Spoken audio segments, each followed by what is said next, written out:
You're being dramatic. It's just a reception, my ex-wife said when I was left out of my own stepson's event.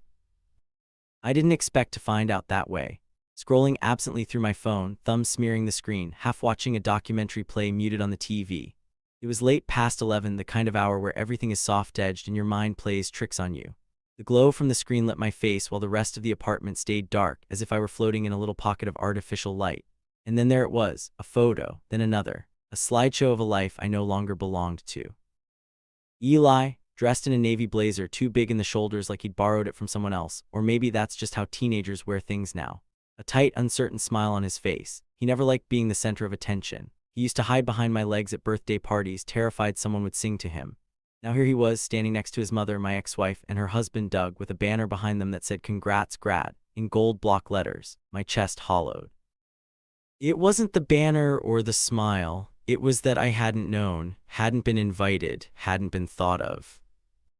My first instinct was denial. Maybe it was someone else's party. Maybe this was a group thing, a school-sponsored event. But then I saw her parents, his cousins, his father, the whole constellation of people orbiting his life, everyone except me. And then came the sound, not a sob, not at first, just this tightness in my throat like I'd swallowed something sharp and couldn't cough it up. I stood up too quickly, my knees catching on the coffee table, and paced to the kitchen without really knowing why. I opened the fridge, stared inside like cold air might explain something, closed it, opened a drawer, then another. Ended up gripping the edge of the sink with both hands, knuckles white. I wasn't even hungry. I didn't want anything except to rewind not just time but the space between us. I wanted to undo the drift, the years of silent recalibration after the divorce. The way my name shifted in his mouth from Dad to David. The way I stopped getting included in emails from his school. The way his mother said, "Let's not confuse him," as if my continued presence in his life was some moral riddle she needed to solve. I used to pick him up from soccer practice every Wednesday. That was our time. He'd toss his duffel bag into the backseat and collapse into the front with a grunt, pulling off his cleats before I even merged onto the road. He always smelled like grass and sweat and plastic Gatorade bottles. I used to tease him about it. "You reek, man," I'd say, and he'd grin, proud of it somehow. I raised him, maybe not from the beginning, but from the age where bedtime stories still mattered, where monsters still lived in closets and scraped knees needed more than just band-aids. I was there for his first broken heart, the D+ on a science test, the time he got caught stealing gum from the corner store and couldn't stop crying in the back of my car because he thought he was going to jail. I was there for all of it. And now apparently I was no one. I sat on the floor of the kitchen, my back against the cabinet doors. The tile was cold through my sweatpants. I stared at the fridge, not at anything in particular, just the blank surface where a magnet used to hold up one of Eli's kindergarten drawings. A wobbly dinosaur with 5 legs and stars in the sky. I remember how proud he'd been, how he'd insisted it was a day-night dinosaur because stars come out during the day if you imagine hard enough. That drawing was in a box somewhere, I think. Maybe the attic, maybe I threw it away after the divorce and forgot.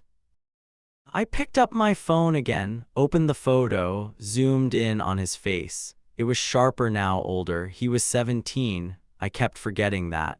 17, but in this photo he looked 20, like a stranger wearing his skin. I don't remember deciding to call her. My fingers just dialed, maybe out of habit, maybe because I didn't know what else to do with the heaviness in my chest. She answered on the 3rd ring. "Hey," she said, cautious, that tone she always used when she was bracing for something. "Hey," I said, my voice tight. "I saw the pictures." Pause. "Oh. That's it, oh. David." "There was a whole reception," I said. "You had a whole thing. Everyone was there, everyone except me." "It wasn't intentional."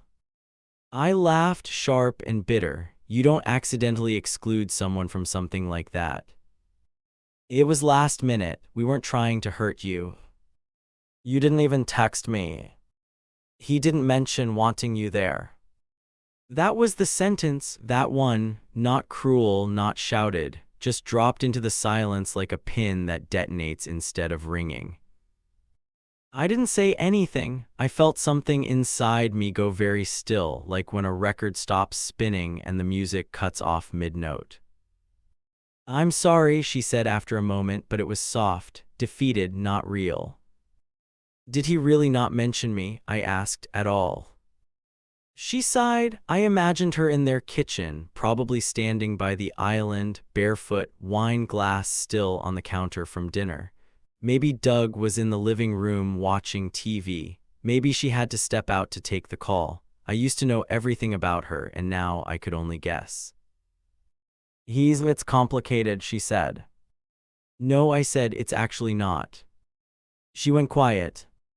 I should have hung up, I should have spared us both the rest, but I didn't. I don't even remember the rest of the conversation. It dissolved into fragments, muted voices, tired justifications, the same old passive cruelty we perfected after the divorce, the kind that doesn't yell, just slowly erases.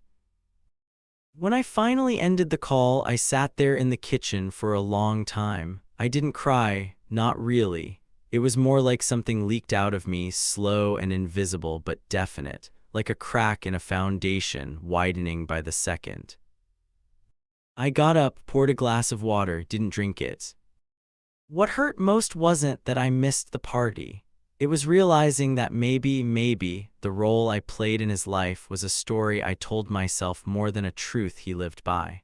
Maybe I was the one who needed to believe I was his father.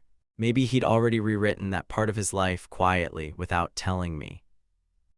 And that was the moment something broke, not loudly, not in a way anyone else would notice, but inside I felt it, the quiet shift, the rupture. The realization that I'd been holding on to something that had already let go of me. I didn't leave the apartment for 2 days after the call. Not really. I stepped outside once to throw away trash and panicked halfway down the hallway, like someone might see me and know, like the shame would be visible on my face somehow. I imagined bumping into my neighbor, that woman with the toddler and the stroller who always smells like lavender detergent. I imagined her asking something casual like, "How's your weekend?" And I'd freeze, unable to lie, unable to tell the truth. How do you explain that you're grieving someone who isn't dead and may not even be missing you back?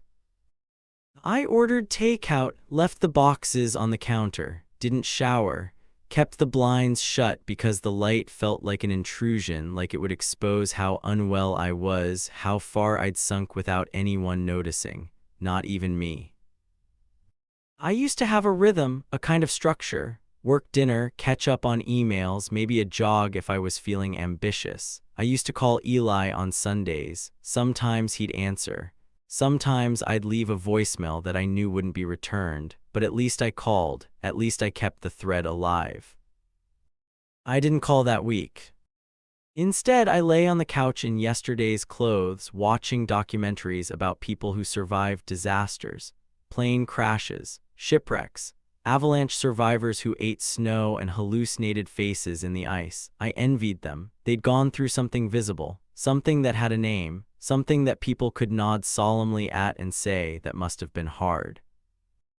This didn't even qualify as a tragedy. It was a missed party, a forgotten man, a ghost with a forwarding address. On the third day, I finally left the apartment for a walk. The streets looked unfamiliar, even though I'd lived here for years. The trees looked too green, like they were mocking me with their aliveness. Children were riding scooters down the sidewalk, dragging shadows behind them in the late afternoon light. I hated how easy it was for the world to keep going. I wanted anyone to stop, look at me and say, "Hey, are you okay? You don't look okay," but no one did. That's when I saw him. Sam, we used to work together years ago. He was the only person I'd ever cried in front of besides my ex, not even Eli, not really. I always tried to keep it together around him, tried to be the grown-up, tried to be something sturdy. Sam looked like he'd aged 10 years since I last saw him, thinner, gray at the temples. He was holding a brown paper bag, probably from that little bookstore off Grant, the one that smells like paper and dust and burned coffee. He saw me before I could pretend not to see him.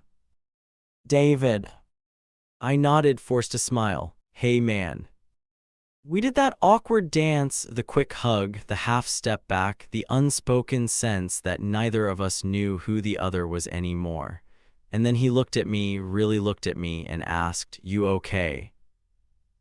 I didn't plan to tell him, I didn't even think I could, but the question cracked something in me, not like a dam bursting, more like a slow leak. My voice came out strange, hoarse, like I hadn't used it in years.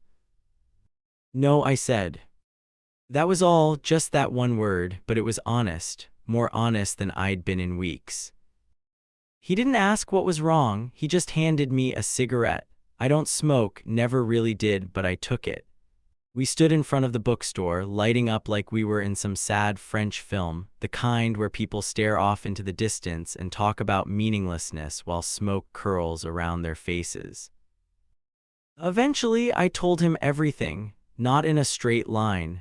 It came out messy, broken up by silences and failed attempts to make it sound less pathetic than it was. I told him about the reception, the phone call, the sentence that wrecked me. He didn't mention wanting you there.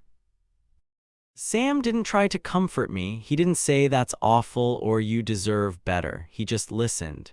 And somehow that was worse and better at the same time. Worse because it left space for the grief to breathe. Better because it meant he wasn't trying to argue with it. "You know," he finally said, tapping ash onto the sidewalk, "I haven't spoken to my brother in 6 years." I looked at him. "Why not?" He shrugged, "Because he never needed me as much as I needed him." That sentence stuck in my ribs. I felt it settle somewhere under my sternum, heavy and familiar. We talked a bit longer about books, old coworkers, the weird neighbor who used to blast Queen at 7 a.m. for no apparent reason. And then we parted ways. No promises to catch up. Just a nod, a kind of mutual understanding that sometimes survival isn't about rebuilding, it's about enduring. When I got home, I opened the storage closet, pulled out the plastic bin where I kept all the old stuff, photos, drawings, mementos from a life that no longer included me.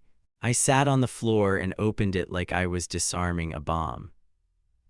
There it all was, a crumpled birthday card in Eli's handwriting. A paper star he made in 4th grade, each point labeled with a word he said described me. Funny, tired, weird, nice, tired again, kind. I smiled at that, the repetition. I was always tired back then. And then I found the photo, me and him on the front steps, Halloween 2012. I was dressed as a zombie. He was a tiny Frankenstein with face paint that kept smearing. He had his hand on my shoulder, and we were both laughing at something just out of frame. I held that photo in my lap for a long time. He may not call me dad anymore, he may not have wanted me at his party, but that moment happened, that laugh happened, that hand on my shoulder was real. I don't know if he remembers it, but I do. And for now, that has to be enough. It started with a dream. In it, we were back in the old house, the one with the peeling porch and the creaky steps that Eli always jumped over, like if he skipped the last one he'd win some invisible game. He was little again, maybe 7. He had chocolate on his face from a cupcake. He was holding my hand. I remember the texture of it, sticky fingers, warm, too small for mine. In the dream, we were walking down the street and he suddenly let go. He ran ahead. He never looked back. I woke up in the dark with my throat dry and my heart slamming. My hands were shaking. I stared at the ceiling for a long time, and then I got up and sat on the edge of the bed, feet planted on the cold floor, head in my hands. The silence in the room felt almost aggressive, like it was waiting for me to say something, to admit something. I'd been trying to hold on to something that no longer existed. That was the truth, not because I wanted to relive the past, not exactly, but because I didn't know who I was without it, without being his parent, without having a name in his life that meant something. I made coffee at 3:17 in the morning, bitter, overbrewed. I drank it anyway. I sat at the kitchen table, staring at nothing, and I started writing.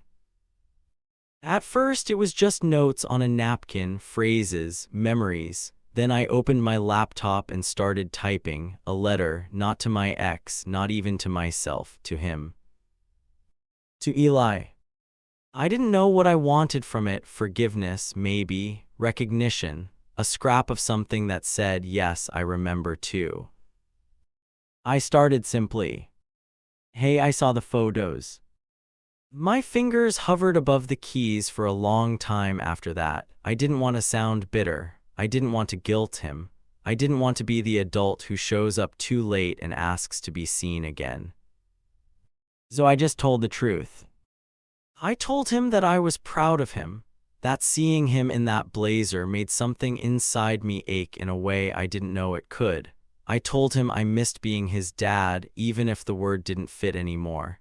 Even if it never did, not in the way that counted to other people.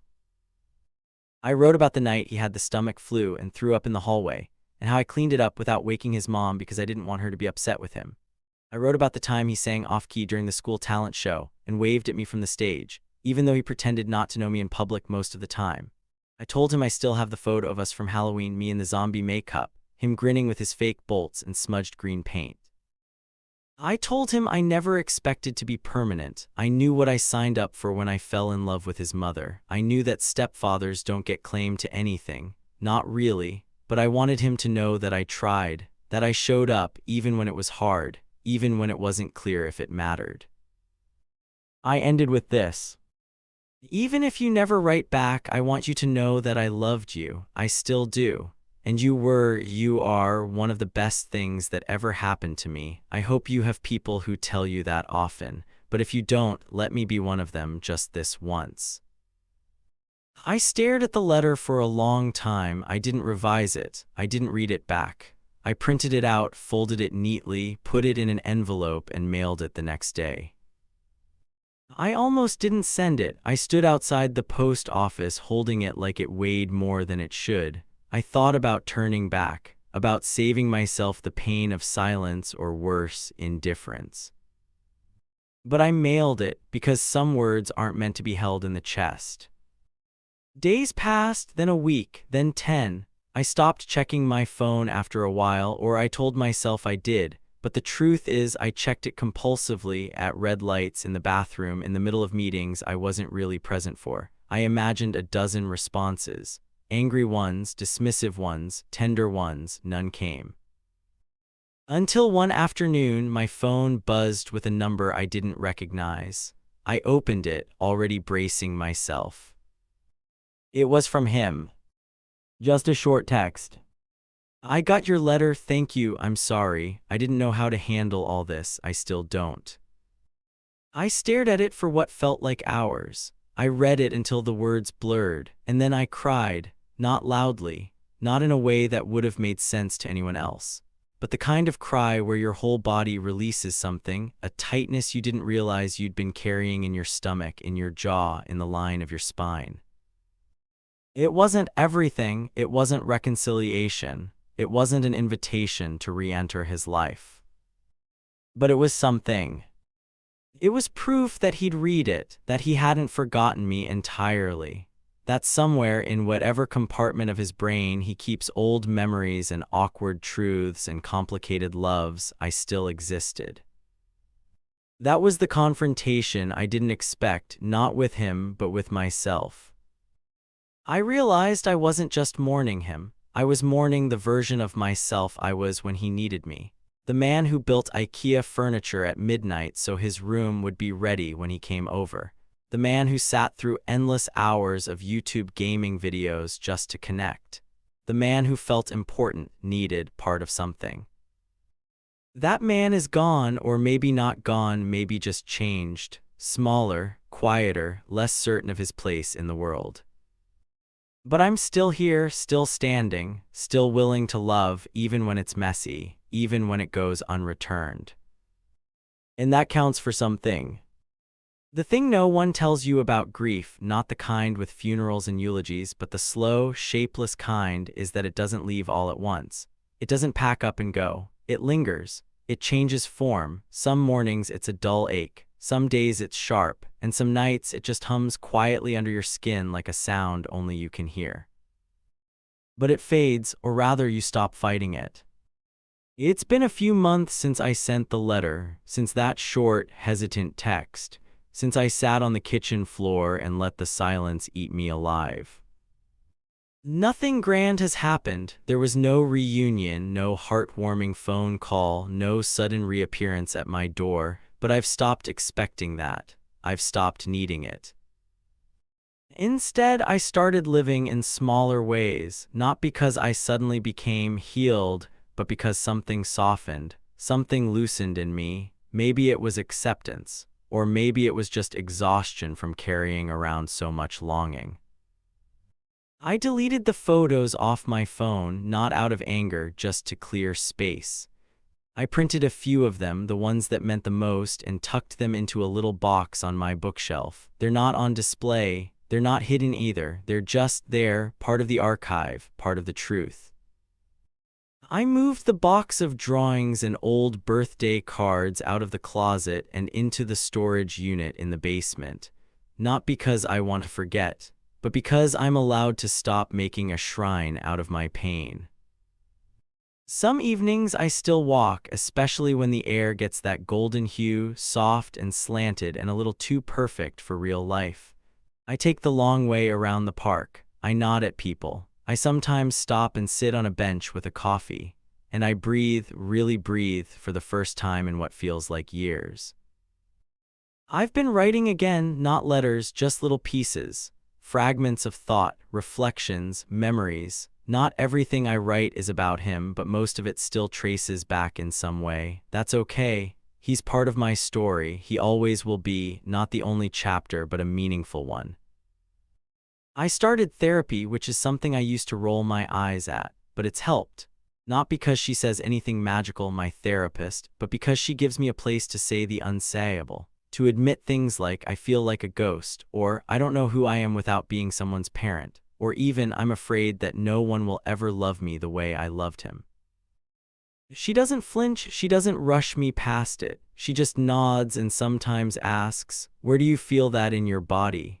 And I realize how often I carry grief in my shoulders, in the clench of my jaw, in my stomach like a stone.